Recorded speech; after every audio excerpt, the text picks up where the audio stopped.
Bonjour chers amis, bonjour chère communauté. Nous sommes aujourd'hui le 14 avril de l'an 2009 et nous sommes à la pagode de Teunim au village de Pugnier. Pour la respiration, je vous propose le rythme 2-3 en termes de secondes ou en termes de méditation marché. C'est-à-dire que votre inspiration peut durer 2 secondes et votre expiration peut durer 3 secondes. C'est le minimum. Si vous avez une horloge qui fait tic-tac, tic-tac, vous pouvez la mettre auprès de vous et vous écoutez l'horloge et vous respirez. Vous vous concentrez sur le son et votre respiration. Si vous êtes bien concentré sur cela, vous pouvez arrêter la pensée. Vous êtes devenu la respiration. On ne pense pas, on est. Et dans ce moment-là, vous êtes votre respiration. Et le son de l'horloge peut nous aider. C'est comme un ami. Et vous pouvez faire la même chose pendant la méditation marché. Vous pouvez suivre le rythme 2-3, 2-3. 2 pas pour l'inspiration et 3 pas pour l'expiration. On peut commencer par 2-3.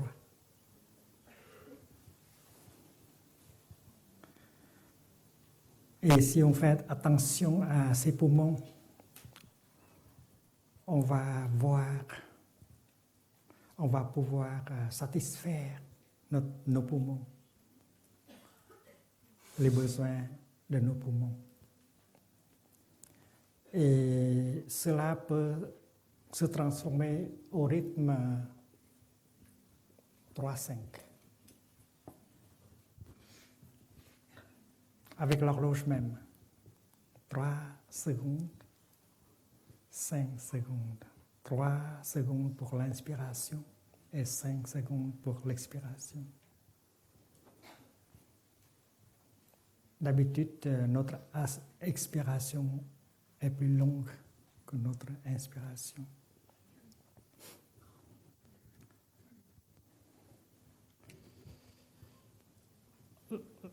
Le minimum, c'est 3-4. Mais 3-5, ça va très bien avec moi. Et vous pouvez commencer aussi avec le rythme 3-5. 1, 2, 3, comme inspiration. 1, 2, 3, 4, 5 comme expiration.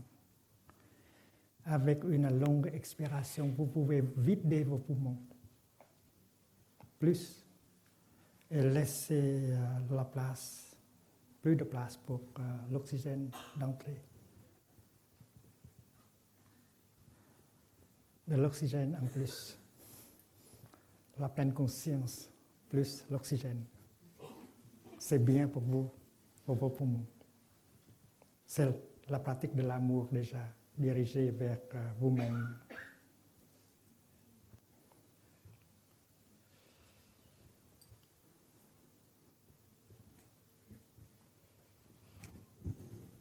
Et peut-être plus tard, vos poumons veulent 4, 6.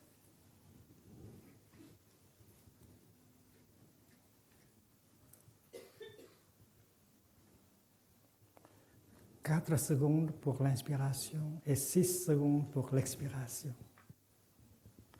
Et respirez en telle sorte que vous puissiez sentir le plaisir.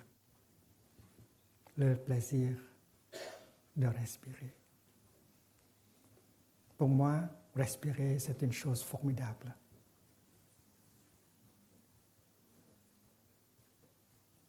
Quand on respire, on sait que l'on est vivant. Les choses mortes ne respirent pas. Et nous respirons, donc nous sommes vivants. Je respire, donc je suis.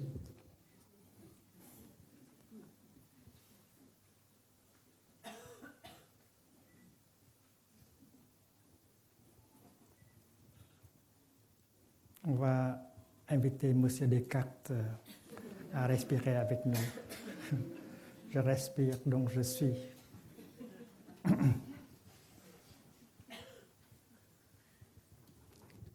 Et ça peut devenir 5, 8.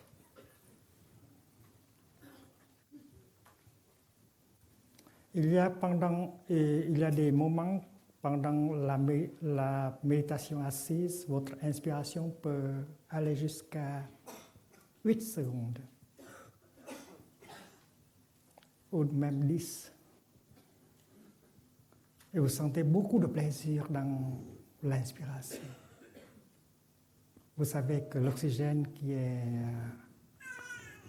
entre dans vos poumons va pouvoir laver les cellules, aider à laver toutes les cellules de votre corps, les renouveler complètement. Après quelques millisecondes exposés à l'oxygène, les globules rouges redeviennent vraiment rouges. Ne sont plus noirs comme avant. Et c'est un miracle qui se produit chaque moment de notre vie quotidienne.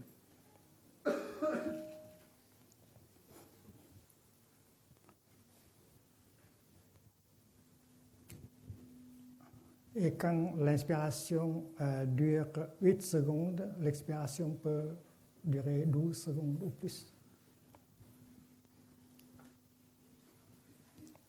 Et si vous observez votre respiration, vous saurez exactement quel rythme vous avez besoin. Et vous donnez à vos poumons exactement le rythme qui convient. Croyez-moi, mes amis, respirer, ça peut procurer beaucoup de plaisir, beaucoup de bonheur. Non seulement le plaisir pour votre corps, le bien-être pour votre corps, mais aussi pour votre esprit. C'est parce que la respiration, c'est un pont qui relie le corps et l'esprit. La respiration consciente ramène l'esprit vers le corps. Et quand le corps et l'esprit sont ensemble, vous êtes vraiment là, vivante.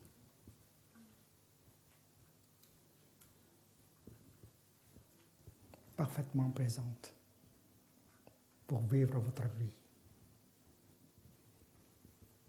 Donc, dans un centre de pratique comme le village Prunier, la pratique de base, c'est la respiration consciente et la marche dans la pleine conscience.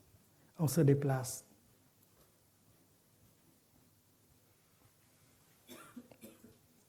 Et chaque fois qu'on se déplace, on pratique la méditation marcher. Chaque pas fait comme cela nous ramène au moment présent. Et vous êtes bien installé dans le moment présent. Et le moment présent vous donne accès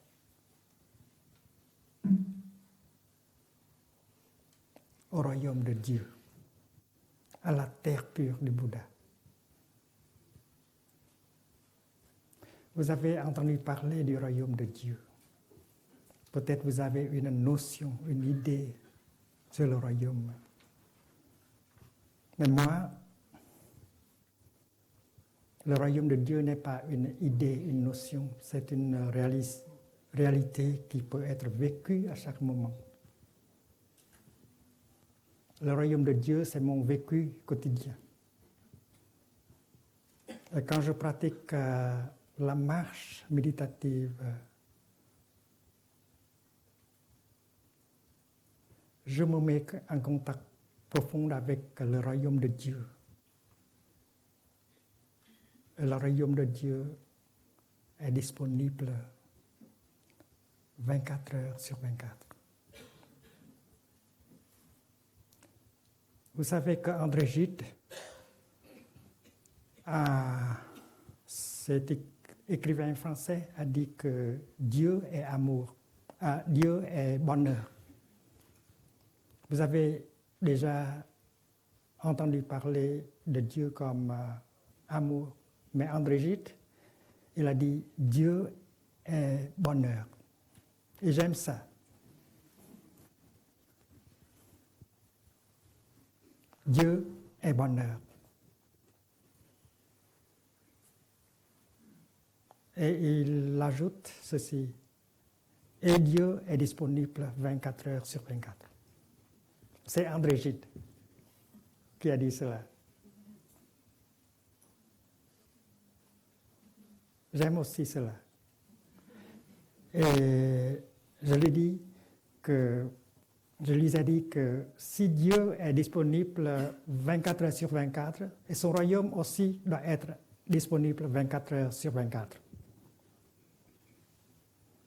Et dans mon expérience, le royaume de Dieu est disponible dans l'instant présent. J'ai toujours dit à mes amis que le royaume est maintenant ou jamais. Vous n'avez pas à mourir pour pouvoir entrer dans le royaume. Pour entrer dans le royaume, vous devez être très vivante. Et pour être vivant, revenez à votre souffle. Vous faites une inspiration et vous ramenez votre esprit vers votre corps. Et quand votre corps et votre esprit sont ensemble, vous êtes bien installés dans le moment présent. Et le moment présent, c'est la porte qui donne accès au royaume. Je ne sais pas si vous voyez ce que je vois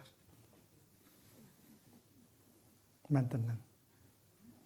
Je vois que je suis vivante au sein de la Sangha que vous êtes.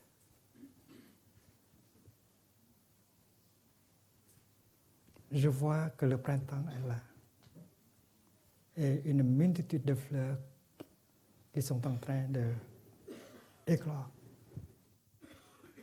Je vois que je fais partie du royaume de Dieu. Je vois que vous, chacune de vous, fait aussi partie du royaume de Dieu. Vous appartenez au royaume de Dieu. Le royaume de Dieu est en vous, est vous-même. Et quelqu'un vous a dit cela, le royaume de Dieu est dans ton cœur. Donc, avec la respiration consciente, la marche dans la pleine conscience, on peut se mettre en contact avec le royaume de Dieu maintenant. Et croyez-moi, le royaume est maintenant ou jamais. C'est votre chance. Ce que je vous offre, ce n'est pas un discours, un enseignement sur le bouddhisme. Ce que je vous offre, c'est le royaume de Dieu. Le plus beau cadeau qu'un ami puisse faire à vous. Et dans le futur, vous ne pourrez pas dire que personne ne vous l'a dit. Quelqu'un vous a déjà dit cela. Que le royaume de Dieu est maintenant ou jamais. Et il faut faire en sorte que le royaume de Dieu devienne votre vécu quotidien. C'est une chose possible. Avec simplement la respiration consciente qui vous ressuscite, avec la marche de la pleine conscience qui vous introduit dans le royaume à chaque pas. Je vous dis, le royaume est disponible. Le problème est si vous êtes disponible au royaume. Et pour se rendre disponible, c'est facile. Une inspiration, ça suffit. Un pas fait dans la pleine conscience, ça suffit. C'est possible de vivre notre vie en profondeur, pleinement. Et la pratique, c'est pour ça, et cela peut se faire aujourd'hui même, à cet instant même. Si vous avez quelques difficultés dans votre relation avec l'autre personne, avec votre partenaire, ou avec votre papa, votre maman, votre fille, votre fils, c'est possible de pouvoir changer la situation avec la pratique. Il y a quelque chose qui est bloqué en vous. Il faut vous mettre en contact avec vous-même pour reconnaître ce blocage. Et si vous pouvez enlever cela de vous, alors vous allez pouvoir aider l'autre personne, votre partenaire, à faire la même chose. La souffrance n'est pas venue de lui, de elle. Ce blocage en vous, vous pouvez l'enlever. Et quand vous êtes libre de cela, vous pouvez très bien aider l'autre personne à faire la même chose. C'est parce que vous et votre partenaire, tous les deux, vous appartiennent au royaume de Dieu. Le royaume de Dieu est en vous. Ne cherchez pas le royaume ailleurs. Je dis ceci de mon vécu. Ce n'est pas dans un livre que j'ai trouvé ça.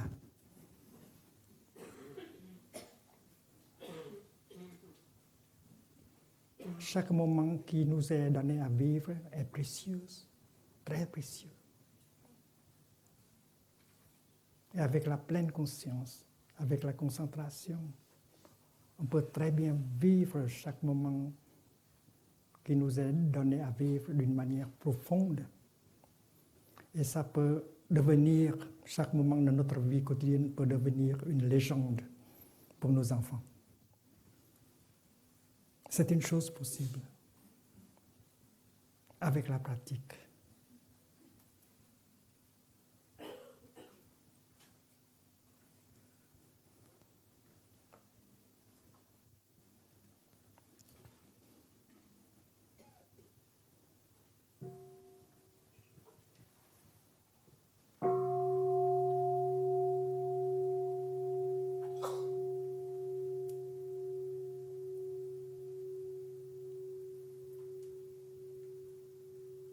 Il y a en vous une graine de pleine conscience.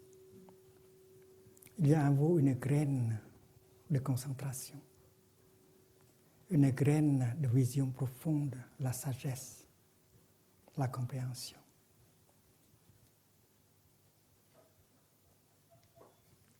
Et cette petite graine-là contient le royaume de Dieu. Dans l'Évangile, il est dit que le royaume est une graine de moutarde, toute petite. Le royaume est en vous. Et c'est possible de toucher le royaume et de le faire manifester à l'instant même. Dans la tradition bouddhiste, on appelle cela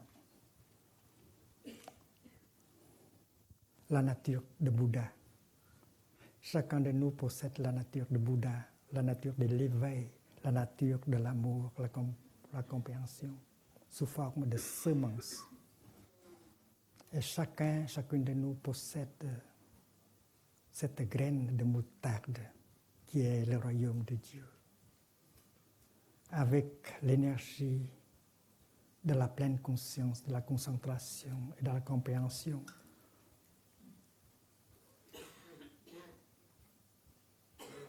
on peut se mettre en contact avec le royaume de Dieu qui est disponible. Dieu est bonheur. Dieu est disponible 24 heures sur 24 et son royaume aussi. Ce ne sont pas des idées. Cette fleur que vous voyez là, si elle n'appartient pas au royaume de Dieu,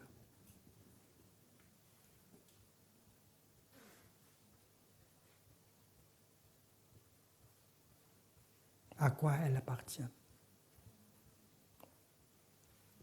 Et on peut toucher le royaume de Dieu en touchant la fleur. Et vous êtes une fleur aussi dans le jardin de l'humanité. Et quand je vous touche, je touche le royaume de Dieu. Vous avez entendu parler du Saint-Esprit. L'Esprit Saint.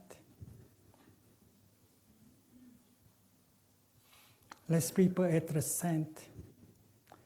L'Esprit peut être séculaire.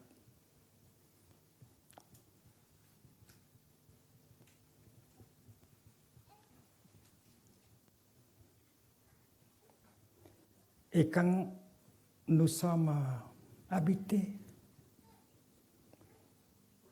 par la pleine conscience,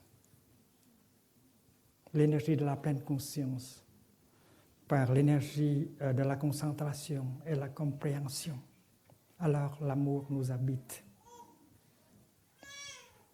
Et le royaume se manifeste. Et notre esprit devient l'Esprit Saint. Le Saint-Esprit, ce n'est pas une notion, une idée, quelque chose qui existe hors de nous. Quand il y a la pleine conscience, la concentration et la compréhension, on est bien vivante.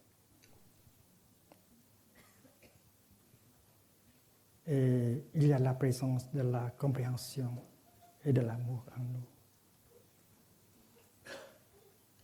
Signe du royaume. Donc, votre esprit, mon esprit, peut devenir le Saint-Esprit.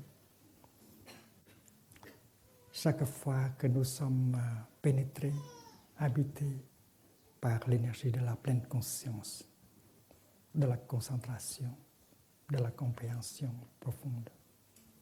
C'est parce que nous avons ces graines, petites graines en nous, tous, la nature de Bouddha inhérente dans chaque être.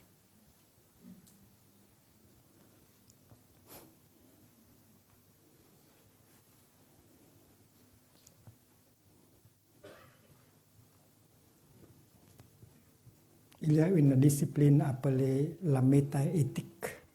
Métaéthique.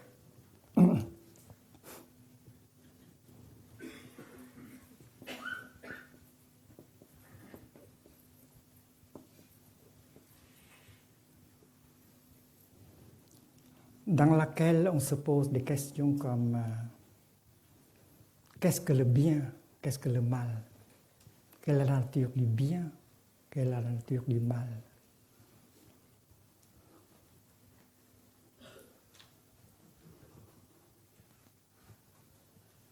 Qu'est-ce que c'est que le bonheur? Quelle est la nature du bonheur? Quelle est la nature de la souffrance? Comment on peut dire qu'une action est bonne ou mauvaise?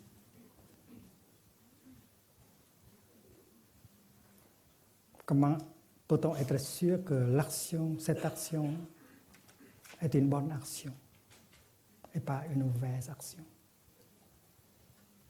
Toutes ces questions-là appartiennent au domaine de la métaéthique. C'est parce que des gens comme Kant, Emmanuel Kant et beaucoup d'autres ont pensé que l'éthique doit se reposer sur une métaphysique, une base métaphysique. Donc, une métaéthique est indispensable. Dans la tradition bouddhiste, on aime beaucoup réciter la Prajna Paramita chaque matin, le Sutra du cœur. Et on peut dire que le Sutra du cœur, le sujet du Sutra du cœur, c'est la métaéthique du bouddhisme.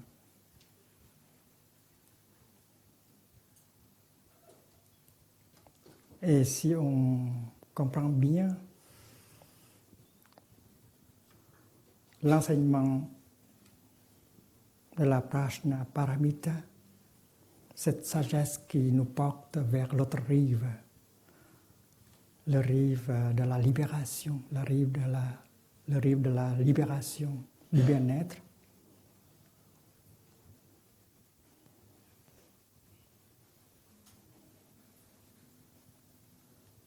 Donc, le Sutra du cœur de Prajna Paramita peut se servir comme texte de base pour une éthique universelle proposée par les pratiquants dans la tradition bouddhiste.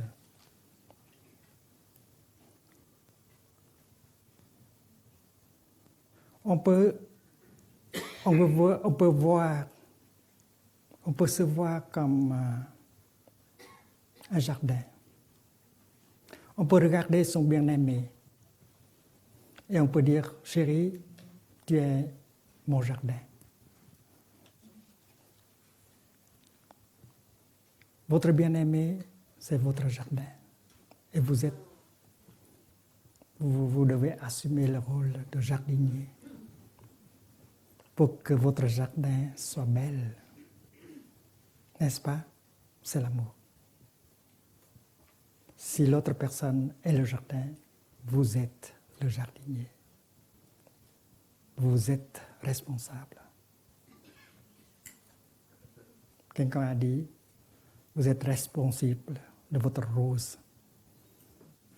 L'auteur de Le Petit Prince.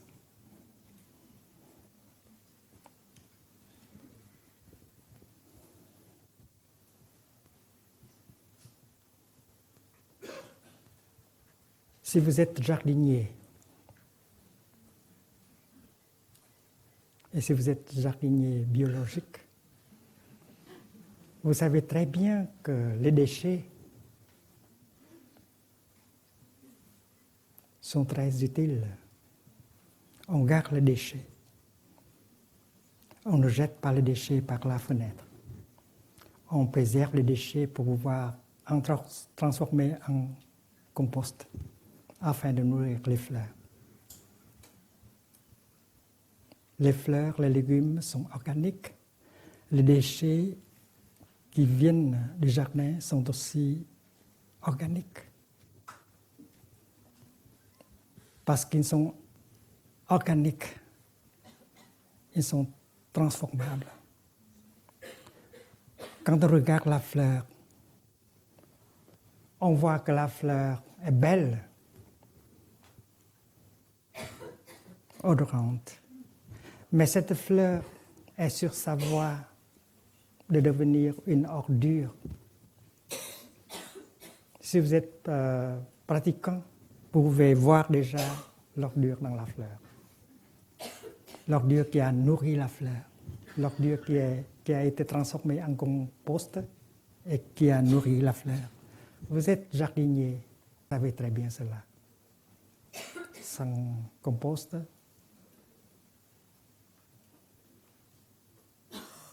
il n'y a pas de fleurs. Au village du Prunier, nous savons très bien que sans la boue, il n'y a pas de lotus. Et quand on regarde le lotus, on peut voir la boue. Et si on ne voit pas, on doit attendre quelques semaines. Le lotus va revenir boue. Donc la fleur est sur sa voie de revenir, de redevenir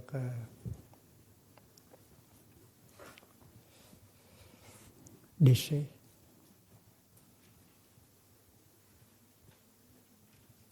Et si on regarde les ordures, les déchets, on peut voir que c'est possible de retransformer les déchets en fleurs. Et c'est la vision d'un jardinier, d'une jardinière biologique. Elle sait très bien que toutes les deux, elles sont de nature organique. Fleur peut devenir ordure et ordure peut devenir fleur. L'amour, c'est une fleur. Mais si vous ne savez pas comment entretenir la fleur, elle peut devenir la haine après quelques mois, après quelques années, voire après quelques mois. Alors il faut apprendre à nourrir la fleur pour que la fleur dure plus longtemps. Et si vous ne connaissez pas l'art d'aimer, alors vous laissez la fleur devenir une ordure très vite.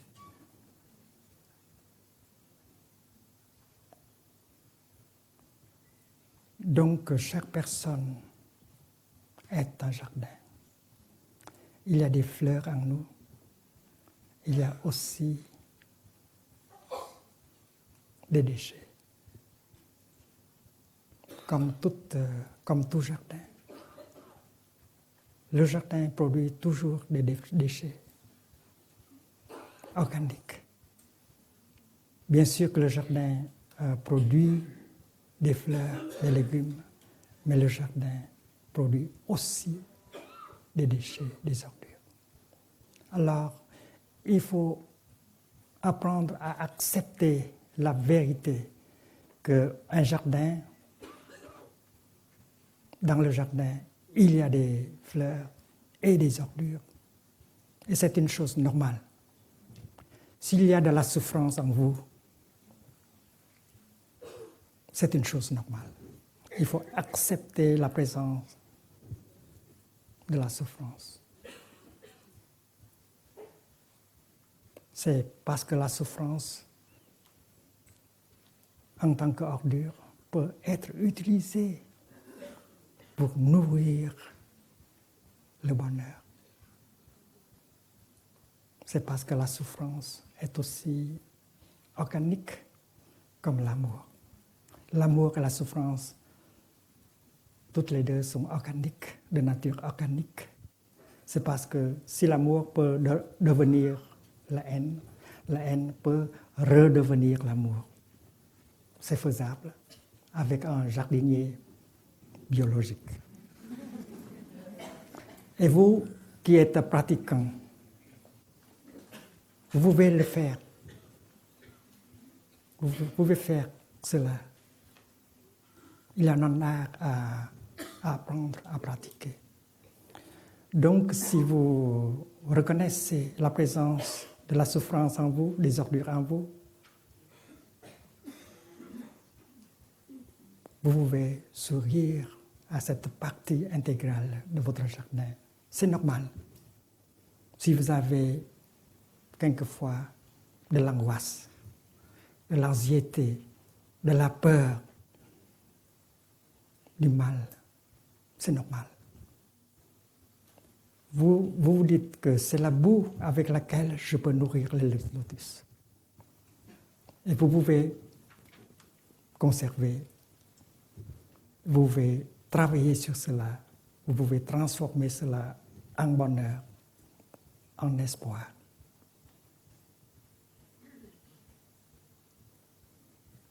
Donc, votre aimé, votre bien-aimé est en jardin.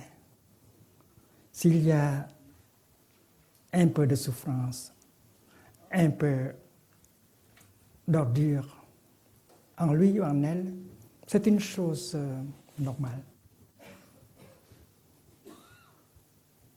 Et si votre bien-aimé n'est pas un bon jardinier, alors vous pouvez l'aider. Chérie, je vais t'aider à gérer cette partie en toi.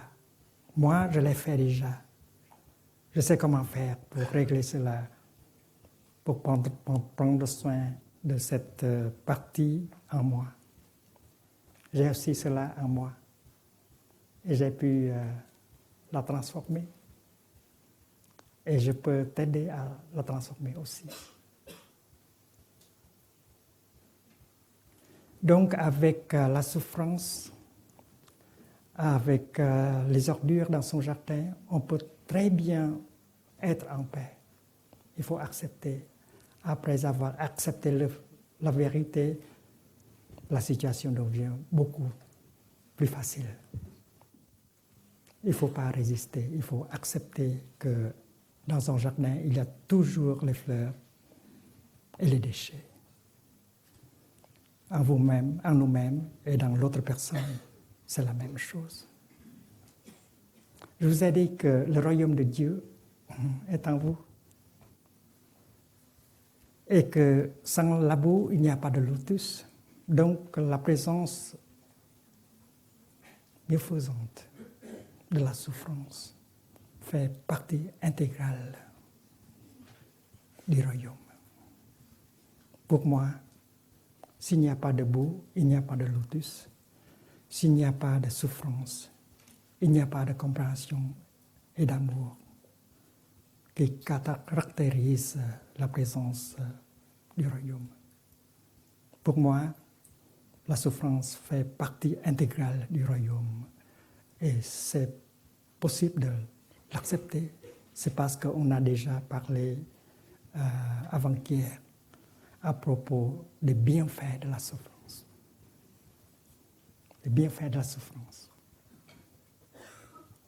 Une dose de souffrance est nécessaire pour chacune de nous. La souffrance nous instruit. La souffrance nous aide à devenir, à développer notre compréhension et notre compassion.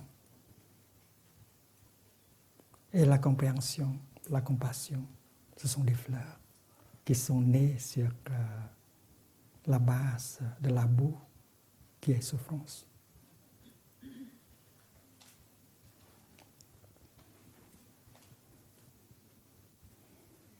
Nous avons déjà parlé du mystère de l'inter-être. Et nous avons vu que la gauche ne peut exister sans la droite. Supposons que vous n'aimez pas la droite. Vous voulez utiliser un couteau pour enlever la droite. Mais vous pouvez enlever ceci, mais la droite est toujours là. C'est parce que la gauche est encore là. Donc, gauche et droite intersont. La même chose est vraie avec tous les pères d'opposés. Le bien, le mal, la naissance, la mort. On cherche la vie, on fuit la mort. Mais la vie est possible seulement avec la mort. Sans la mort, la vie sera une chose impossible.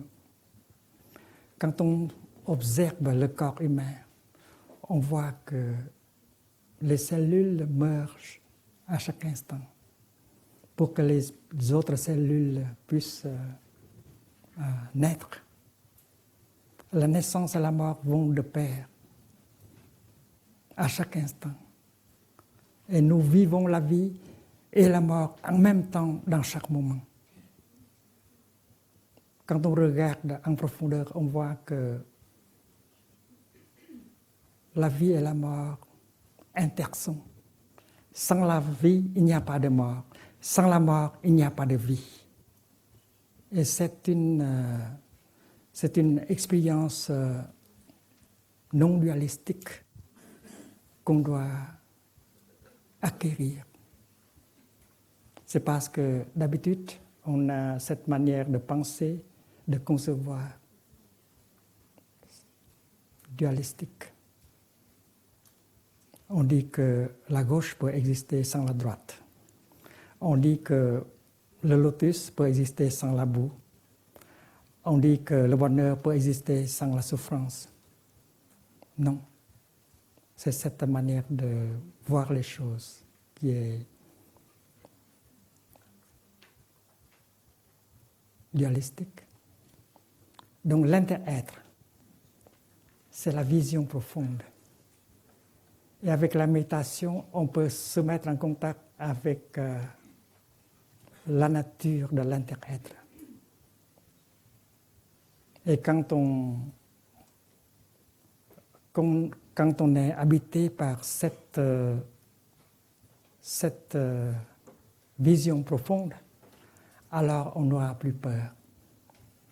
On ne cherche plus à fuir la souffrance.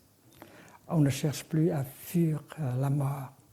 C'est parce que on sait que la souffrance est partie intégrante de la vie. La mort aussi elle fait partie intégrante de la vie. Et c'est pourquoi c'est très important d'étudier, de pratiquer le sutra Prajnaparamita. Supposons on parle de la naissance et de la mort. On célèbre la naissance, mais on ne célèbre pas la mort.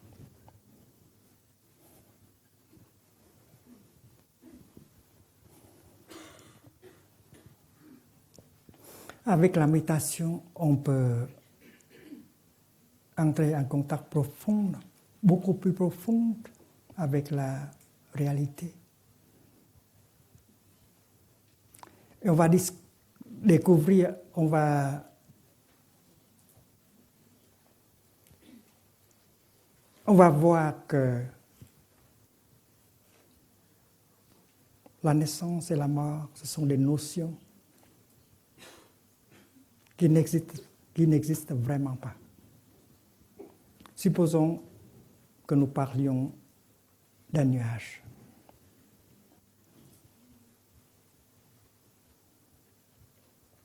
Vous regardez le ciel et vous reconnaissez votre nuage préféré. Les nuages sont impermanents dans le ciel. Vous l'avez perdu. Et vous pensez que votre nuage est mort.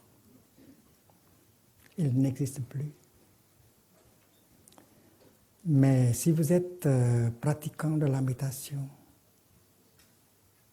vous savez très bien que c'est impossible pour un nuage de mourir,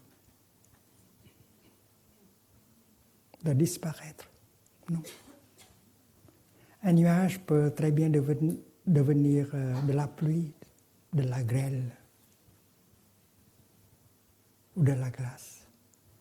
Mais un nuage ne peut pas devenir néant, ne peut jamais devenir néant. De l'être, on ne peut pas passer au non-être.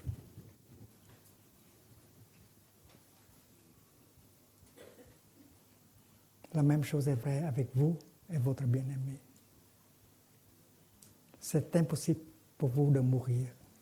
C'est impossible pour votre bien-aimé de mourir. C'est possible pour qu'elle de se manifester sous d'autres formes de vie.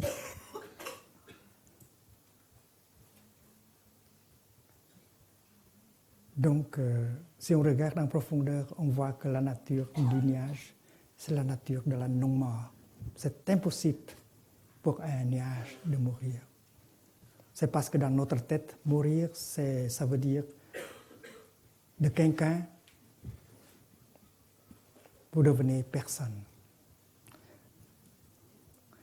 De quelque chose, vous devenez rien.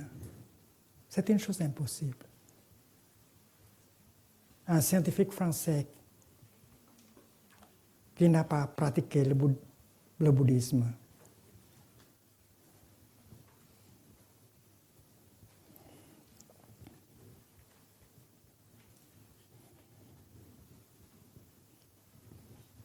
son nom est Lavoisier. Il a dit ceci, rien ne se crée, rien ne se perd. Il n'y a pas de naissance, il n'y a pas de mort. Tout se transforme. Je ne pense pas qu'il a récité le sutra de la Prajnaparamita.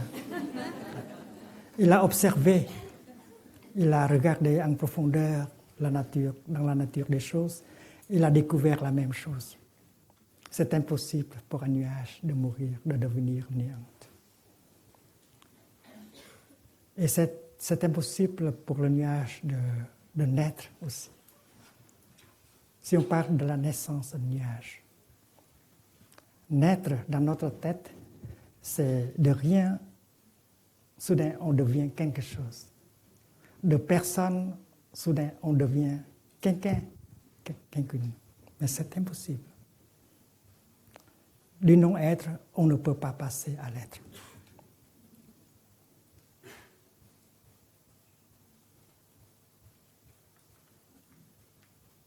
Regardons encore dans la nature de votre nuage. Dans une vie passée, votre nuage a été océan et chaleur. L'humidité, la vapeur qui est dans cette salle, elle est là, invisible. C'est parce que cette unité est sous forme de gaz invisible. Mais si cette terre rencontre le froid, l'humidité devient visible en forme de gouttelettes d'eau, tout petits, cristaux de glace, tout petits. Et ça commence à se voir, votre nuage. Alors votre nuage est là, mais vous ne le voyez pas. Votre nuage peut-être est en vous. Donc, avant de se manifester dans cette forme de nuage qui flotte dans le ciel, votre nuage a été océan, a été vapeur, a été chaleur. Donc, votre nuage ne vient pas du néant. Non, rien ne se crée. Il n'y a pas de naissance, il n'y a pas de mort. Donc, ce que le sous-traducteur a dit, il n'y a pas de naissance, il n'y a pas de mort. Et M. Lavoisier a dit exactement la même chose. Il vient d'une autre discipline.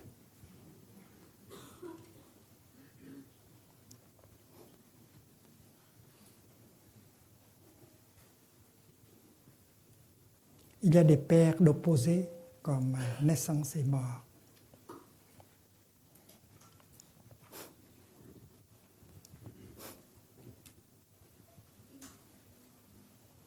La venue et le départ. L'être et le non-être. Ce sont plutôt des notions, des idées que des réalités. Si on regarde, on ne voit pas le gaz appelé vapeur. La vapeur ne se voit pas. Et on ne peut pas qualifier cela comme non existant. N'est-ce pas? Quand cette vapeur, quand elle devient visible, on veut le qualifier comme existant. Mais tous les deux mots, non existant et existant, ne peuvent pas décrire la nature du nuage véritable. La réalité ne peut pas être décrite en termes de être et non-être.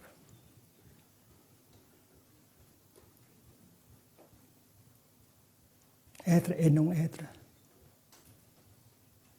ce sont des idées. Quand les conditions viennent ensemble, quelque chose se manifeste et on appelle cela être. Mais avant cela, est-ce que c'est que c'était le non-être? Non. C'est seulement une manifestation. Et si on est pratiquant, on peut regarder en profondeur et on voit que avant que la fleur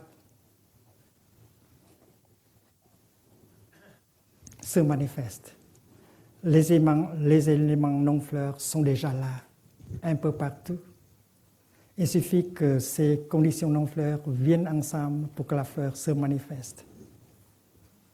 Donc avant la manifestation de la fleur, on ne peut pas la qualifier comme non existante.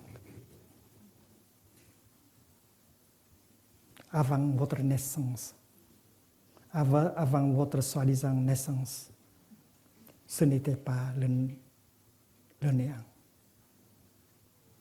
On a cette tendance de penser que une vie commence par la naissance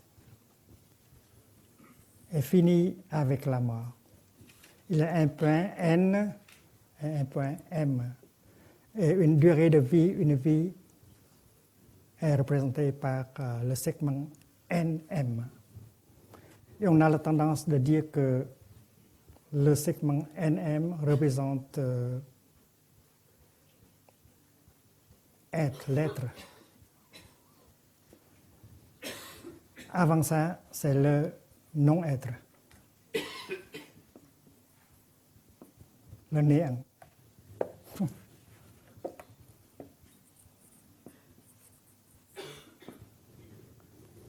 On a parlé de la naissance du nuage. Mais cette naissance-là n'est qu'une idée. C'est parce qu'avant de se manifester en forme de nuage, le nuage a été vapeur, océan et chaleur. Donc ce n'est pas un moment de naissance. Ce n'est pas un moment de commencement. C'est un moment de continuation. Il n'y a pas de naissance. Il n'y a que des continuations. Il n'y a pas de mort. Il n'y a qu'une continuation sous d'autres formes. Si votre nuage n'est pas là en forme de nuage, elle sera en forme de neige, de grêle. C'est impossible pour vous de mourir. C'est impossible pour votre bien-aimé de mourir.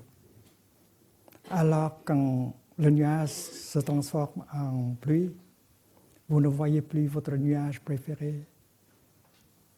Vous pleurez. Et votre nuage bien-aimé est encore là. Elle vous appelle, chérie, chérie, je suis encore là, tu ne me vois pas? Alors, le regard profond, c'est pour ça, pour reconnaître, pour toucher la vraie nature de non-naissance et de non-mort.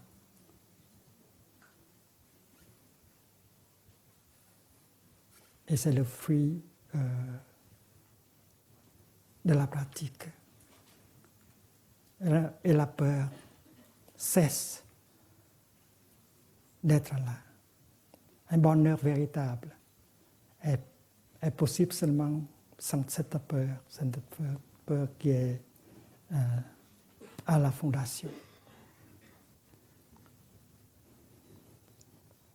Donc, pour la métaéthique, la même chose est vraie avec le bonheur et la souffrance. Il n'y a pas de souffrance sans bonheur. Il n'y a pas de bonheur sans souffrance. Et on a parlé du bienfait de la souffrance. La souffrance nous instruit. La souffrance nous aide à devenir quelqu'un qui peut comprendre, qui peut aimer, quelqu'un qui peut être heureuse. Donc, on peut très bien parler des bienfaits de la souffrance. Mais il y a des souffrances qu'on peut éviter, comme les déchets dans le jardin. Il y a des souffrances tout à fait inutiles. Et on se crée des souffrances comme ça pour soi et pour les autres, à cause de notre ignorance. Alors, comme jardinier intelligente, vous pouvez faire en sorte pour que la partie de déchets dans votre jardin soit réduite au minimum et la partie fleurs dans le jardin devient quelque chose de très importante. C'est une chose possible avec la transformation. Donc, on a besoin de la boue pour les lotus. On a besoin de déchets pour le compost. On a besoin de la souffrance pour le bonheur. Mais on n'a pas besoin de créer plus de souffrance. On a eu assez de souffrance. Il faut comment apprendre à gérer la souffrance. C'est la pratique. Gérer la souffrance en tant que jardinier de l'âme, jardinier du mental.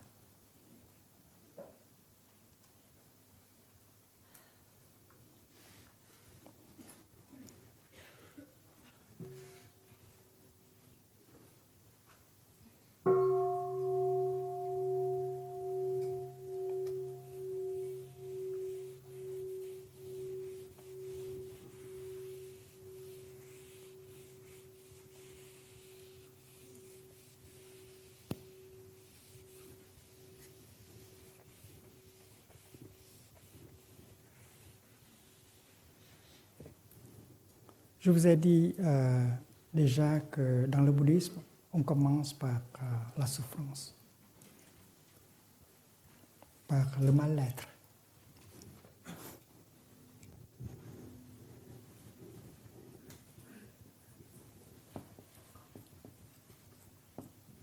La souffrance, le mal-être, c'est la première vérité noble. Mais on regarde la souffrance avec l'œil de l'inter-être. Il n'y a pas de discrimination. On sait que la souffrance est bienfaisante parfois, comme la boue qui est nécessaire à la naissance du lotus. On parle de la souffrance dans la lumière de l'inter-être, le mal-être. Et on peut appeler la souffrance, le mal-être par leur nom. C'est la pratique. Ce matin, on a parlé de la tension dans le corps, la douleur dans le corps comme mal-être. C'est la chose la plus proche, la tension dans le corps.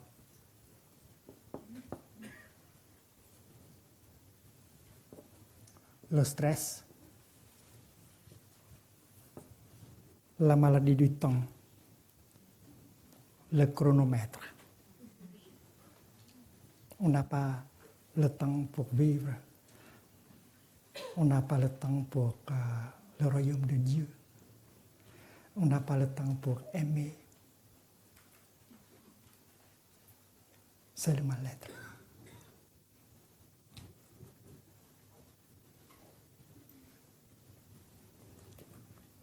La violence, la haine,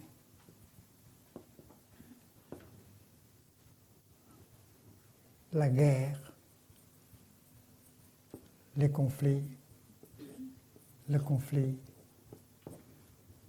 les couples désunis,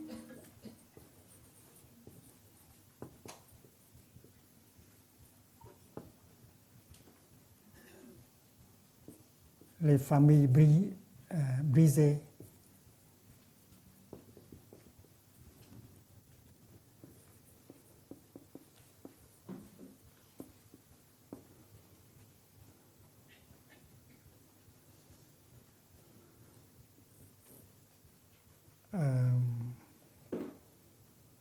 la destruction de l'écosystème,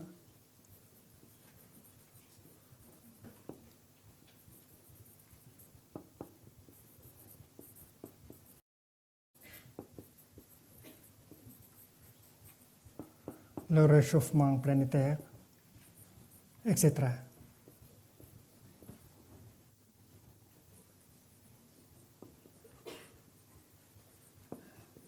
La crise économique, etc. L'injustice sociale, des choses comme ça. On peut très bien appeler le mal-être par son nom, par ses noms. Reconnaître le mal-être comme existant.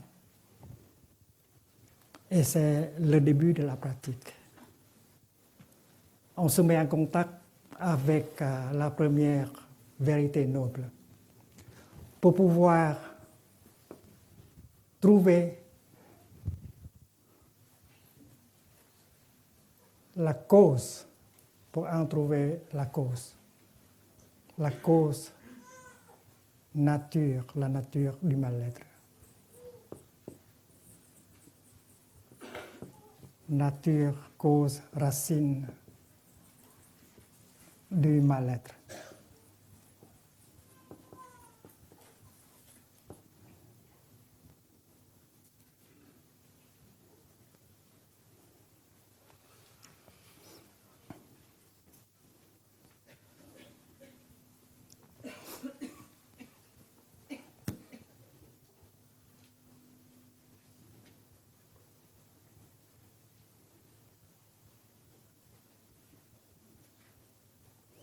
On peut parler d'un chemin qui conduit au mal-être. Le chemin caractérisé par l'ignorance, la discrimination, la peur.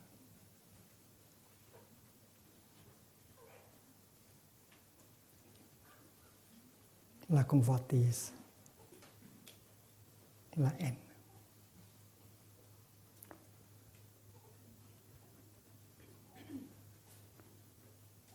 Et l'élément le plus important de ce chemin ignoble,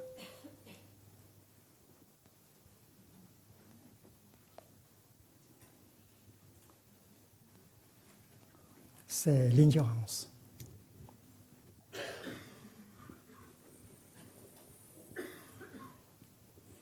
ce sont des perceptions erronées.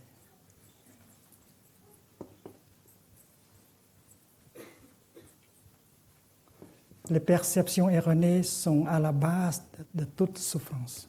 C'est la cause principale de la souffrance, du mal-être.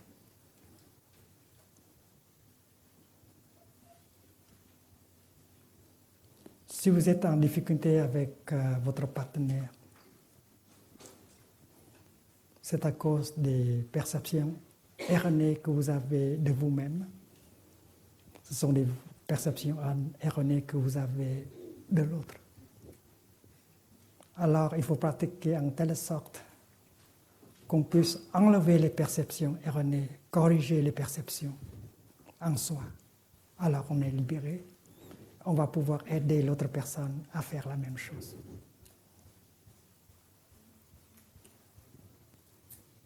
Et ça peut se faire dans le domaine politique, économique aussi.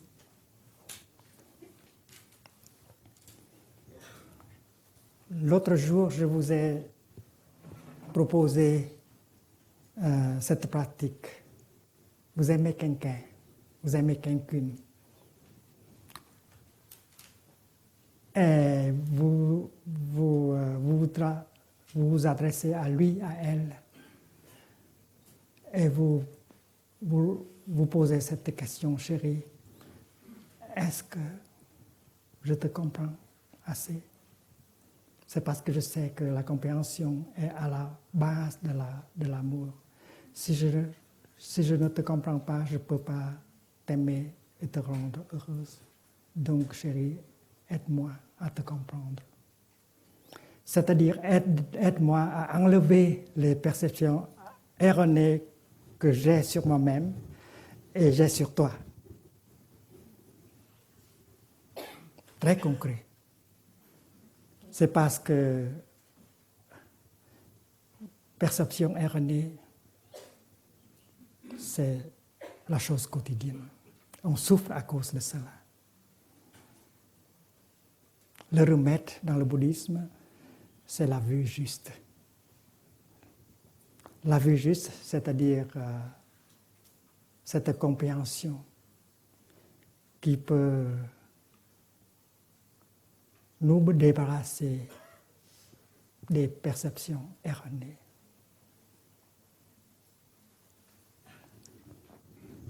C'est parce que la troisième vérité noble, c'est la transformation du mal-être. Et c'est une affirmation. Le mal-être peut être transformé en bien-être. C'est la bonne nouvelle.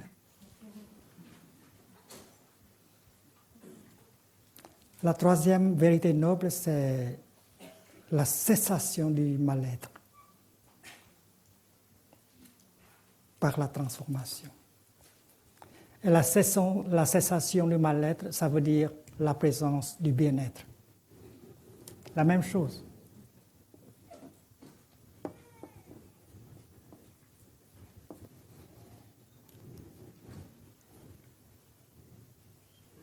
Si vous êtes enseignant du Dharma, je vous propose d'utiliser ce mot.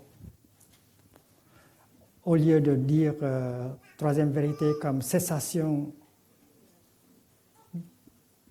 de mal-être, vous dites le bien-être. Au lieu de décrire la troisième vérité comme cessation de la souffrance, vous dites la présence du bonheur. C'est la même chose. Quand les ténèbres ne sont pas là, quelque chose est là, la lumière. Donc la cessation du mal-être, ça veut dire la présence du bien-être. C'est une chose possible. Avec un bon jardinier biologique.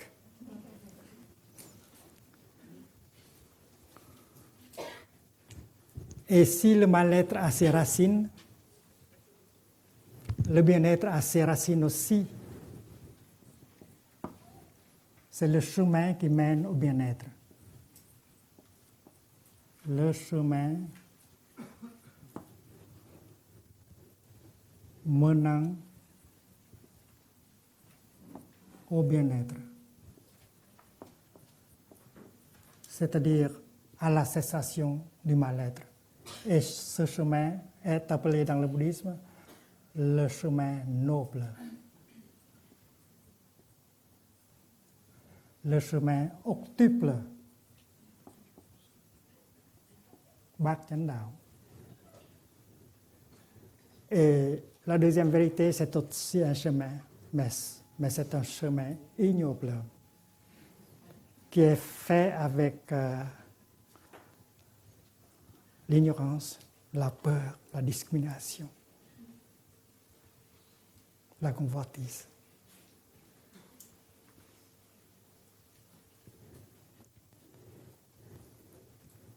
Donc la deuxième vérité noble, c'est la cause du mal-être. Et la quatrième vérité noble, c'est la cause du bien-être. Et l'éthique proposée par le Bouddha peut se résumer dans l'enseignement sur le chemin octuple, le noble chemin qui mène au bien-être. Et l'éthique proposée par le Bouddha et sa communauté est bien claire.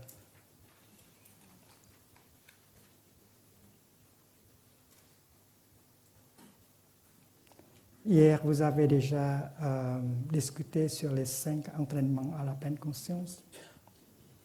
Les 5 entraînements à la pleine conscience étaient proposés par la Sangha du Bouddha, au temps du Bouddha, comme éthique, élément d'une éthique universelle.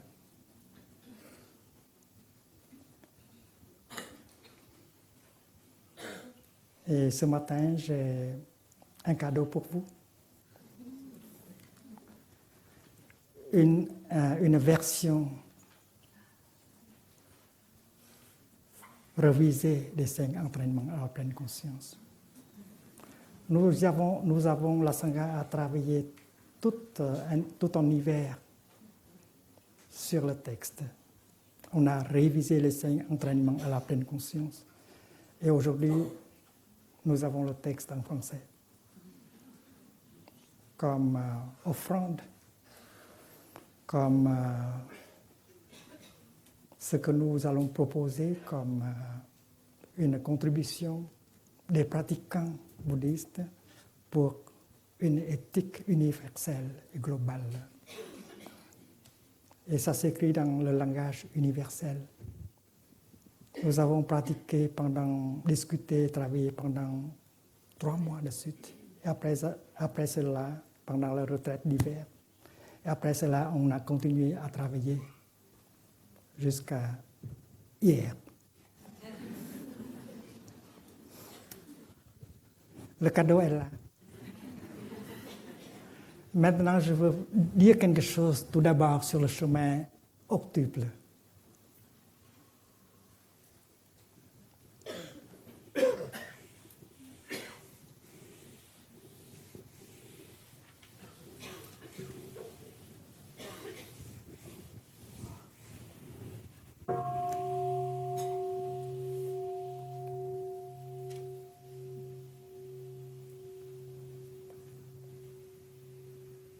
Je respire.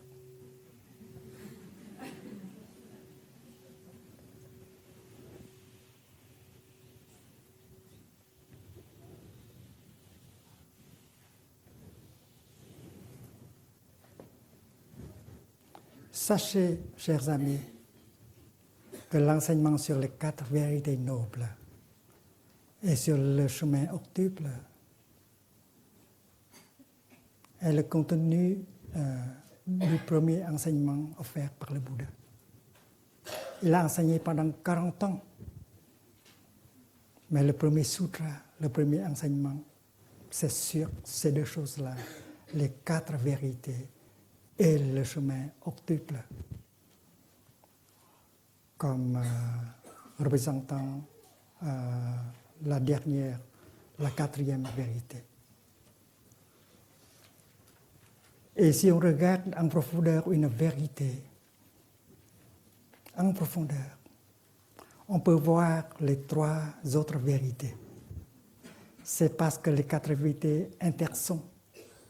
L'une contient les trois autres. Vous n'avez pas à scrutiner toutes les quatre. Une, ça suffit.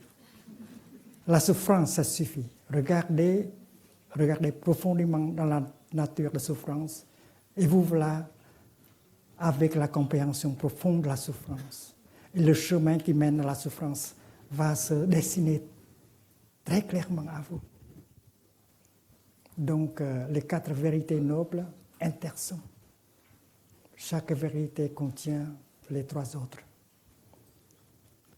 Et la même chose est vraie avec le chemin octuple. Et ça commence avec la vue juste.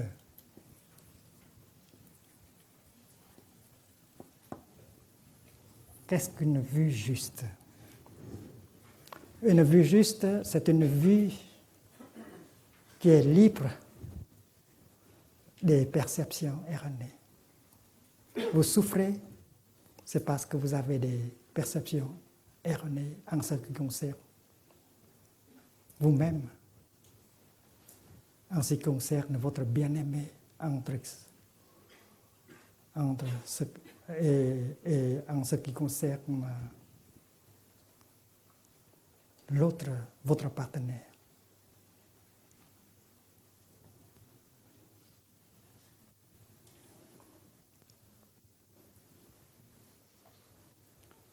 La vue juste, c'est la vision profonde de l'inter-être.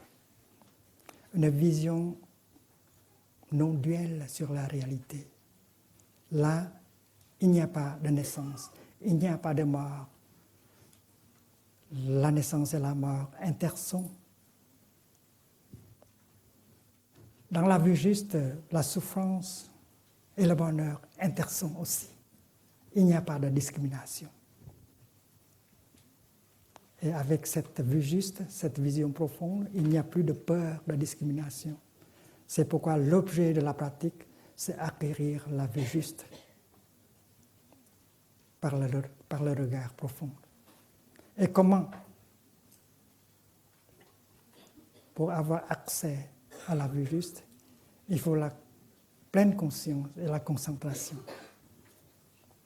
Et quand les deux énergies, pleine conscience et concentration, sont fortes, alors on peut faire une percée dans la réalité et on peut se mettre en contact avec la nature interdépendante, la nature de l'inter-être, avec la toile qui nous a tissés. On n'a plus de peur, on n'a plus de discrimination et le bonheur devient possible.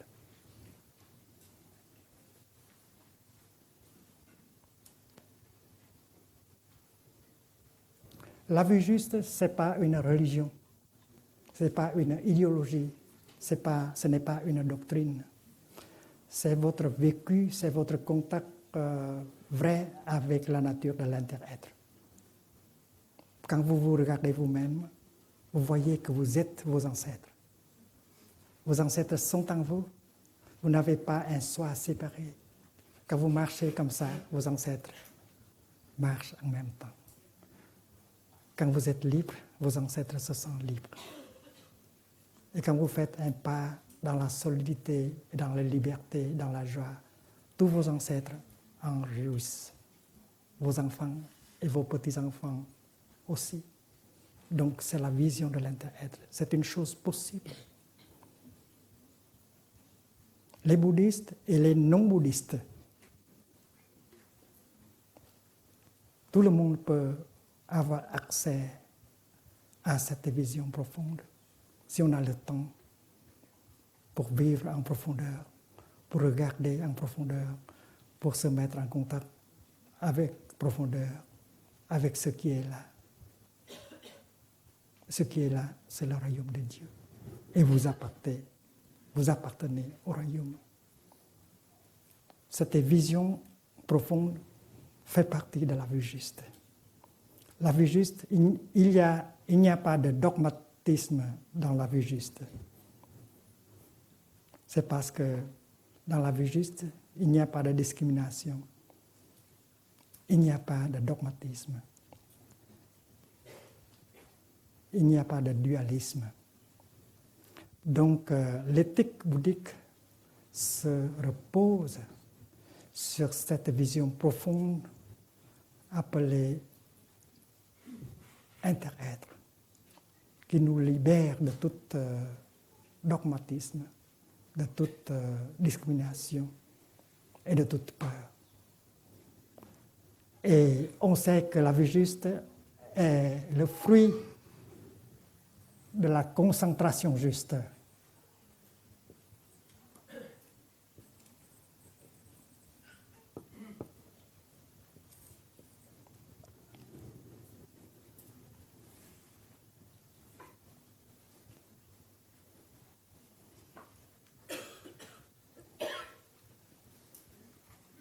La concentration donne accès à la vision profonde.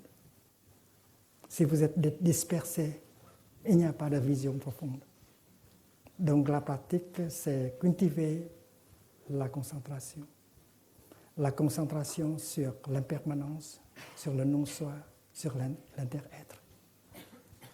Et vous pouvez vous concentrer sur n'importe quoi, ou bien le nuage, ou bien la fleur,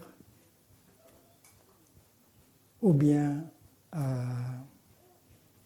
vous-même. Je me souviens que l'année dernière, quand nous étions en Italie, j'ai distribué à chaque pratiquant une graine de maïs. Je les invite à emporter cela à la maison et la planter dans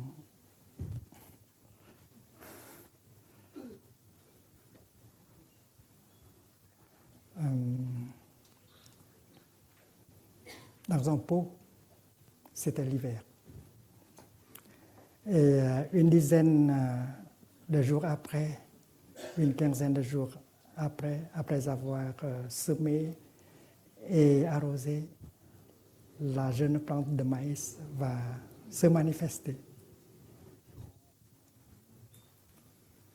Et quand la plante de maïs se manifeste, on doit venir à elle pour lui poser une question. Ma chère jeune plante de maïs, est-ce que tu sais que tu as été une graine de maïs?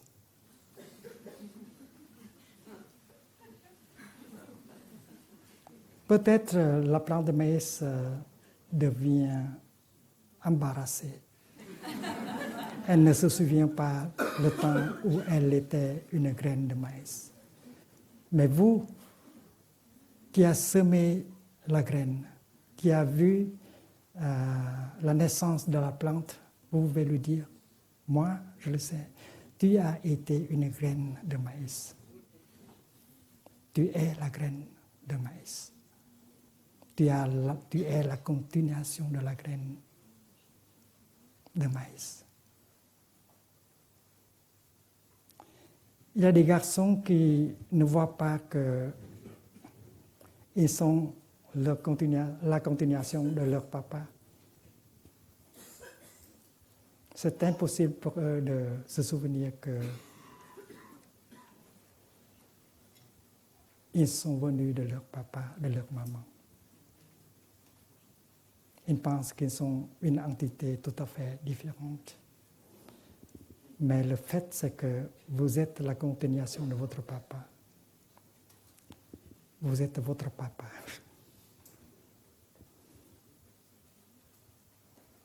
Votre papa est bien là dans chacune de vos cellules.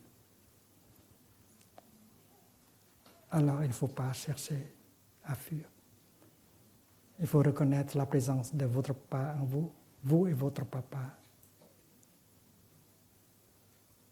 ne sont pas deux entités différentes.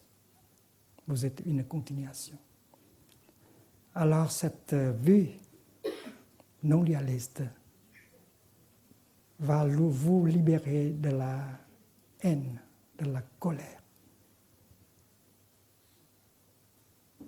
Et c'est pourquoi la concentration est très importante. Il faut de la concentration pour avoir accès à la vue juste.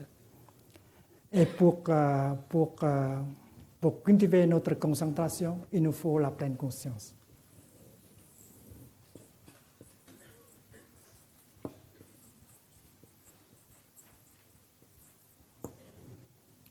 C'est un logiciel créé par le Bouddha pour votre ordinateur.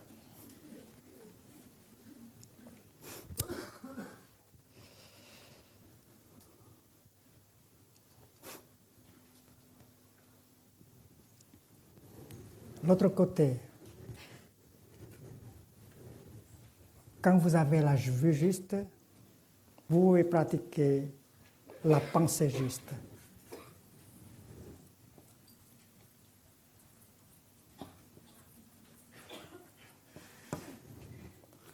Qu'est-ce que c'est que la pensée juste? La pensée juste, c'est une pensée qui va dans la direction de la compréhension et de l'amour, la compassion.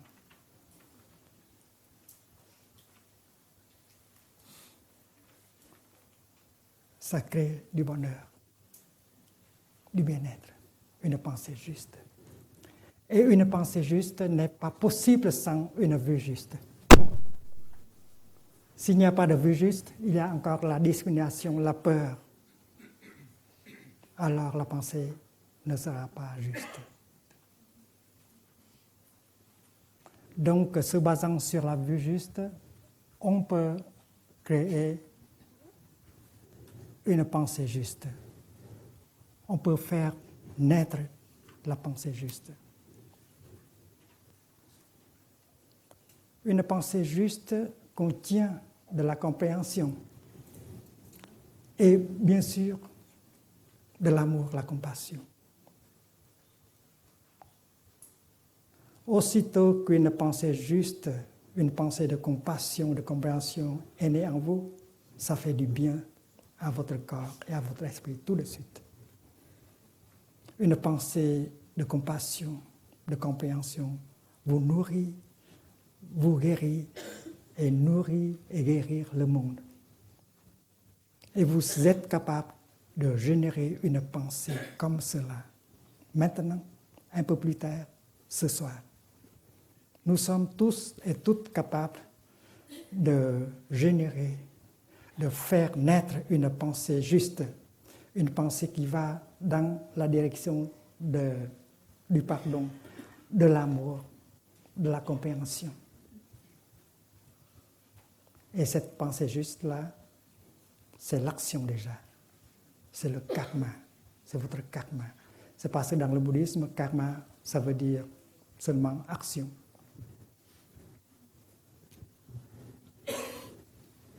Karma, nghiệp. C'est action. La pensée, c'est déjà l'action. Vous êtes votre pensée. Et votre pensée, c'est votre continuation. Quand on regarde un oranger, on voit que l'oranger produit des feuilles d'oranger, des fleurs d'oranger et des oranges. Et quand on regarde une personne, un être humain, on voit que la personne humaine est comme un oranger. Elle produit des pensées. Et peut-être des pensées très belles, très justes. Elle produit aussi des paroles très belles ou moins belles.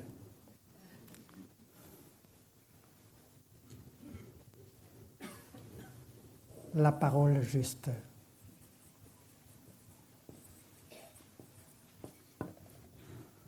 Quand vous êtes capable de dire une parole juste, c'est-à-dire une parole caractérisée par le pardon, par la compréhension et l'amour. Vous vous sentez formidable en vous. Cette parole douce, cette parole juste est pleine de compassion, pleine de compréhension. Et cela va avoir tout de suite un effet bénéfique sur votre corps, sur votre esprit. Ça guérit, ça nourrit, tout de suite.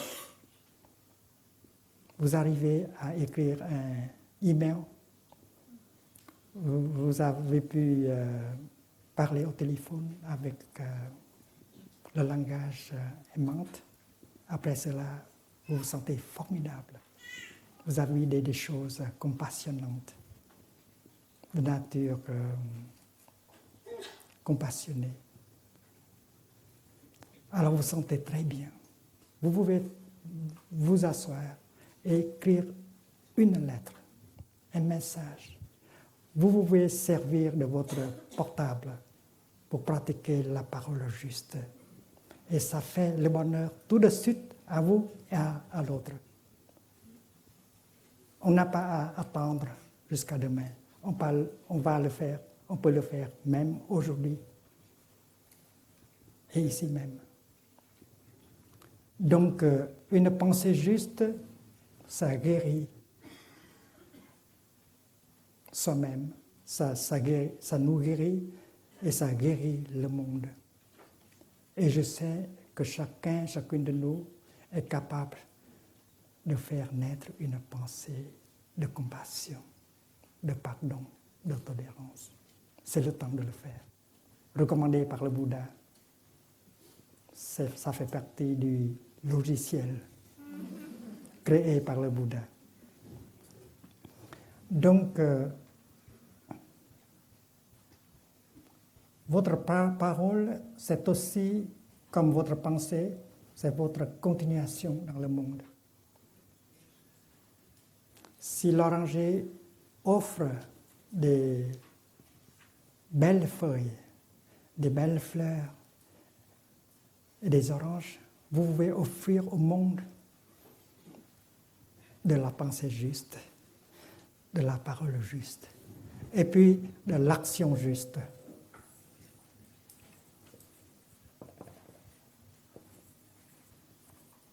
Ce que vous faites avec votre corps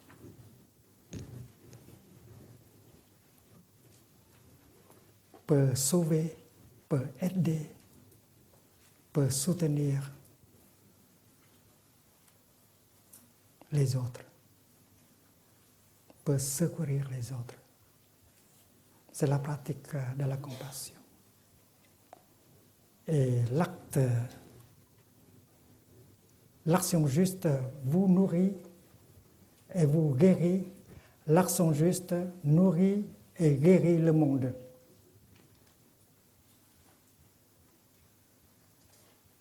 Et vous êtes capable de faire cela, même si votre salaire est maigre. C'est parce que vous êtes riche en compréhension et en compassion. Vous pouvez changer le monde avec la pratique de la pensée juste, de la parole juste et l'action juste. Il faut programmer, il faut utiliser le logiciel créé par le Bouddha. C'est possible aujourd'hui.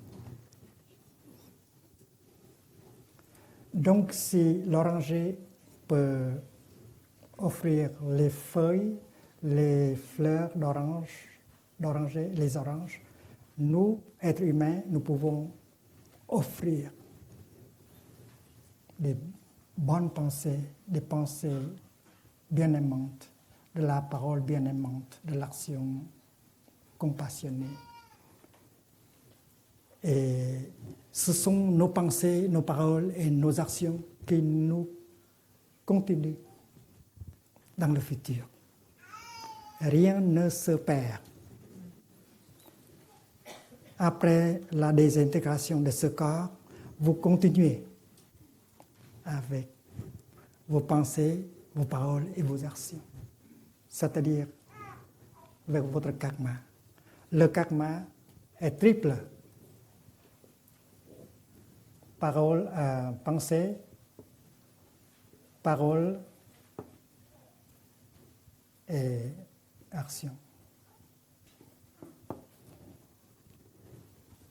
Donc, pensez que vous allez cesser d'exister après la désintegration de ce corps. Ce n'est pas très scientifique. Selon Monsieur Lavoisier, rien ne se perd. Vous continuez toujours, mais vous pouvez continuer en beauté. En beauté. Si vous savez comment pratiquer la pensée juste, la parole juste et l'action juste. Et Jean-Paul Sartre, ce philosophe français, a dit quelque chose de très proche. Il a dit « L'homme est la somme de ses actes ». C'est-à-dire la somme de ses pensées, de ses paroles, de ses actions physiques. Voilà. Jean-Paul Sartre est bouddhiste dans son essence. L'homme est la somme de ses actes. Le fruit de ses actes, c'est le karma. Il y a le karma cause et le karma fruit. Et vous continuez toujours. Et c'est possible de continuer en beauté avec la pratique recommandée par le Bouddha.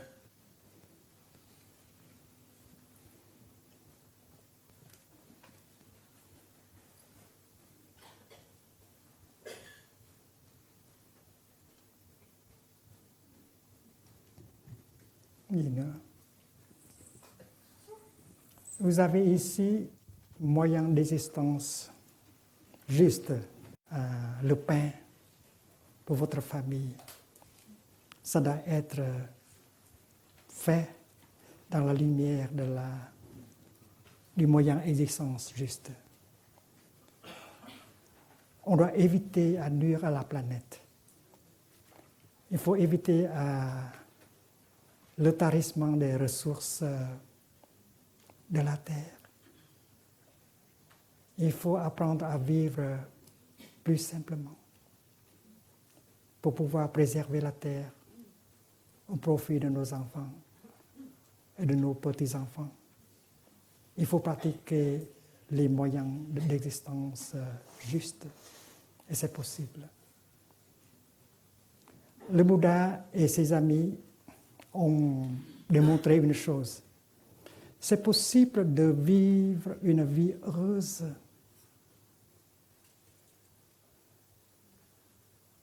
avec des conditions de vie très simples. Le Bouddha était avec des milliers de moines, de moniales. Il n'avait pas de compte en banque, il n'avait pas de voiture, d'appartement. Mais pour eux, le sourire, la fraternité, la joie étaient possibles chaque jour. On a trop peur.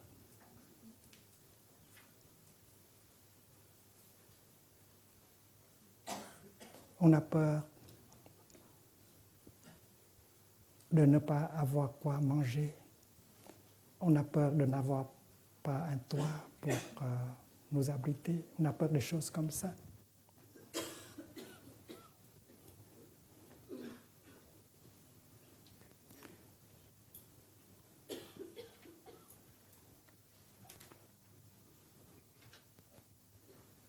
La peur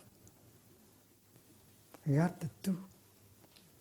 Au village prunier, nous avons cette habitude de pratiquer le jeûne pendant une dizaine de jours. On peut jeûner pendant une dizaine de journées. On ne mange rien, on ne boit que de l'eau pure. Et on continue à faire la méditation assise, méditation marchée, écouter les enseignements du Dharma, comme ça. C'est parce qu'il y a une réserve en nous. Et on est léger. on est heureux. C'est parce qu'on n'a pas peur. Si vous voulez, vous pouvez essayer un jeûne de 10 jours. Peut-être vous avez besoin d'un docteur, d'un médecin, mais vous avez cette peur en vous que si vous ne mangez pas, vous allez mourir bien vite. Non, ce n'est pas le cas. J'ai passé des périodes de jeûne de 10 jours et c'est une expérience merveilleuse.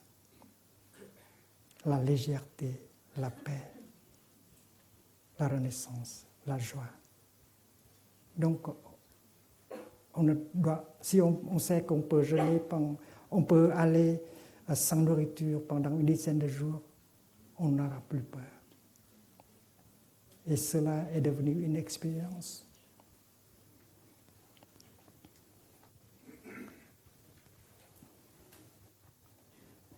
Donc, on a trop peur de perdre son emploi. On a peur de ne pas payer son loyer, son appartement. On n'a pas de quoi acheter les vivres, des choses comme ça. Les moines au temps du Bouddha, vous savez qu'ils n'avaient pas de compte en banque, qu'ils n'avaient pas de voiture, d'appartement privé, de téléphone. Mais c'était possible pour eux de vivre. Chaque jour, ils se réveillent tôt le matin pour faire l'assise en méditation. Et après cela, ils tiennent leur bonne pour entrer dans le village afin de quitter la nourriture. On peut donner une patate douce, quelques chapatis, une banane. Et si on sait comment manger, ça suffit pour une journée. Il n'y a pas de peur. Et les moines ne pensent pas à stocker de la nourriture pour 1 mois, 2 mois, 5 mois, 1 année. Il n'y avait pas de peur. Donc la peur gâche tout.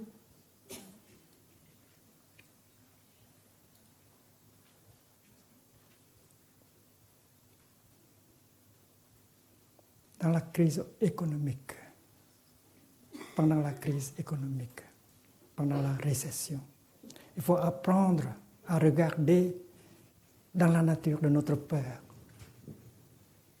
On va survivre d'une manière ou d'une autre, c'est sûr. Et c'est possible pour nous tous.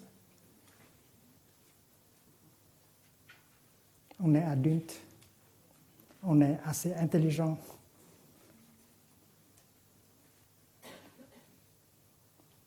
On est assez robuste pour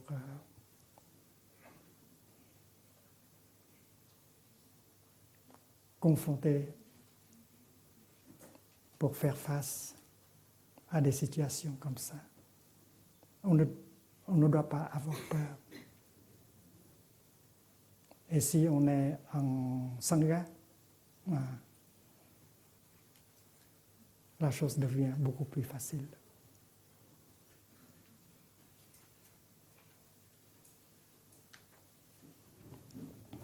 Donc, c'est possible de vivre simplement et heureusement. Et nous avons essayé cela.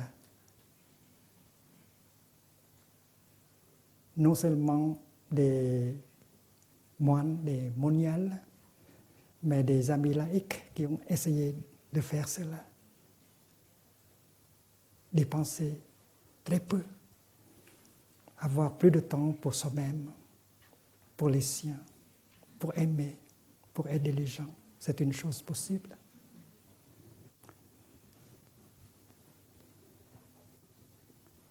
Donc, vivre en telle sorte qu'on puisse éviter le réchauffement planétaire, éviter le tarissement des ressources de la Terre, avoir du temps pour aimer pour servir les êtres vivants, c'est une chose possible. Et c'est le travail du Bouddha. Et nous tous, nous sommes des Bouddhas à devenir. Quand on est habité par la vue juste, quand on peut penser avec compassion, quand on agit avec compassion, on est Bouddha. Vous devez chercher le Bouddha en vous-même. C'est le lieu le plus sûr. Et puis il y a ce qu'on appelle la diligence juste.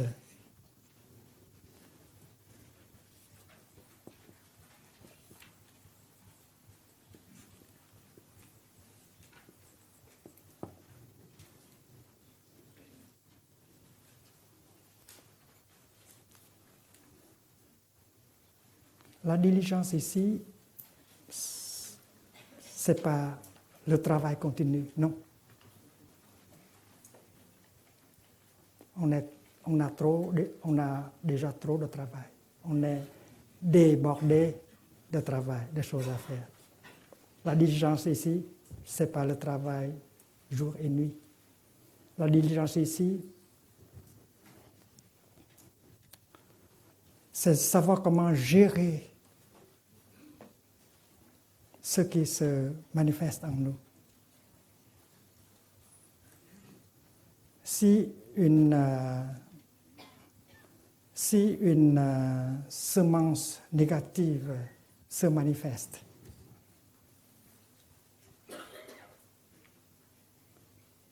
comme la haine, comme la peur, comme la discrimination se manifeste, on doit reconnaître sa présence. On doit pouvoir sourire à cette manifestation. On doit changer le disque. On va inviter un autre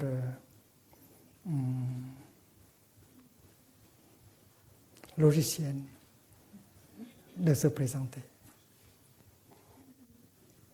La diligence juste, c'est ceci. Des choses négatives qui existent dans notre tréfonds. Ce sont des images, des films stockés. Il y a des images affreuses.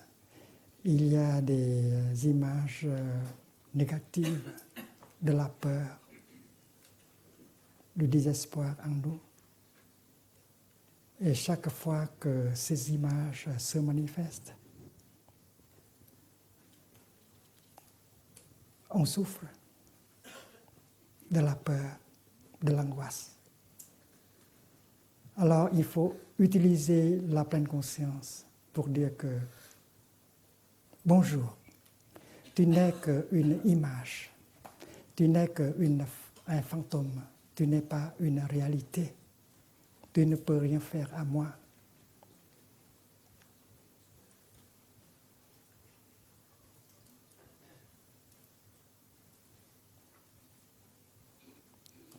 Donc, la première pratique de la diligence, c'est avant leur manifestation, nous savons comment faire pour qu'ils ne manifestent pas les choses négatives.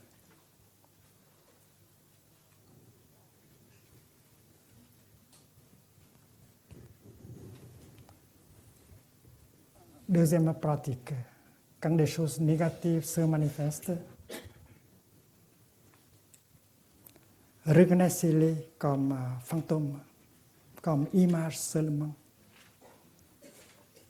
Si vous étiez abusé, par exemple, comme enfant dans le passé, si quelqu'un vous a battu, alors l'image de ce moment-là est stockée en vous. Et si vous ne savez pas comment gérer les images, l'image revient et revient plusieurs fois, et vous êtes battu année après année, année après année. La souffrance est réelle, mais la cause est virtuelle. La cause est virtuelle. Imaginons, nous sommes au cinéma. Il y a à l'écran une histoire qui se passe, un film qui est projeté. Et comme spectateur, on vit des émotions. On pleure. Et les larmes, la peur, les larmes sont vraies. Mais les images ne sont pas vraies. Vous êtes venu avec moi à l'écran, très près. Et on va toucher l'écran avec nos doigts. Il n'y a pas de personne. On ne peut pas parler à des images. On ne peut pas inviter les images à prendre le thé avec nous. C'est une existence virtuelle.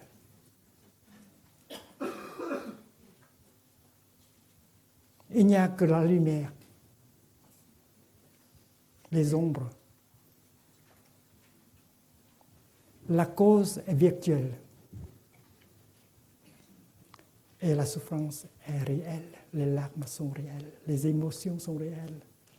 C'est pourquoi chaque fois que ces images-là se projettent, il faut dans la pleine conscience pour le dire « Je te connais, tu n'es qu'une image, un fantôme du passé, tu ne peux rien me faire. » Alors vous êtes libre.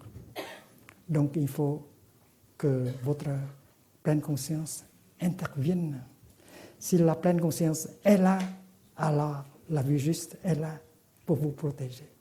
Et au lieu de vous orienter vers la peur et la souffrance, alors vous êtes raccordé à la paix et au bonheur. Vous êtes raccordé au bien-être, à la paix et au bonheur, grâce à l'intervention de la pleine conscience et de la vue juste. Donc, faire en sorte que ces choses-là ne se projettent pas. C'est parce que le passé, c'est un fantôme. Ce n'est pas réel. Mais beaucoup d'entre nous vivent encore avec le passé et nous continuons à souffrir. Alors la pleine conscience nous ramène au moment présent pour pouvoir dire que tu es un fantôme, tu n'es pas la vie. Je suis bien ancré dans le moment présent et si dans le moment présent, je n'ai pas de problème, c'est-à-dire il n'y a pas de problème du tout.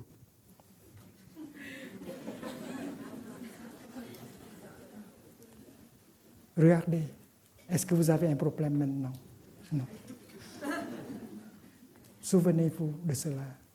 S'il n'y a pas de problème dans le moment présent, il n'y a pas de problème du tout. Le passé, c'est un fantôme, et le futur, ce n'est qu'une projection. Alors, il faut bien être ancré dans le moment présent. Et c'est la pratique. Avec ou sans soutien de la communauté, on peut vivre le moment. On doit se protéger. Vous n'êtes plus un enfant incapable de vous protéger. Vous n'êtes plus vulnérable comme garçon ou fille à 5 ans. Vous n'êtes pas sans défense. Vous êtes adulte. Vous pouvez vous défendre très bien. Vous pouvez, avec votre intelligence et votre compassion, confronter toutes sortes de positions. Pourquoi avez-vous peur? Pourquoi continuer à vivre la peur, la souffrance de l'enfant blessé? Il faut sortir vite. Et ce logiciel créé par le Bouddha doit vous aider. Troisième pratique. le bien qui n'est pas manifesté, invite-le de se manifester. C'est parce que dans votre tréfonds, il y a des bonnes choses. Il y a la graine de l'amour. Il y a de la graine de l'espoir.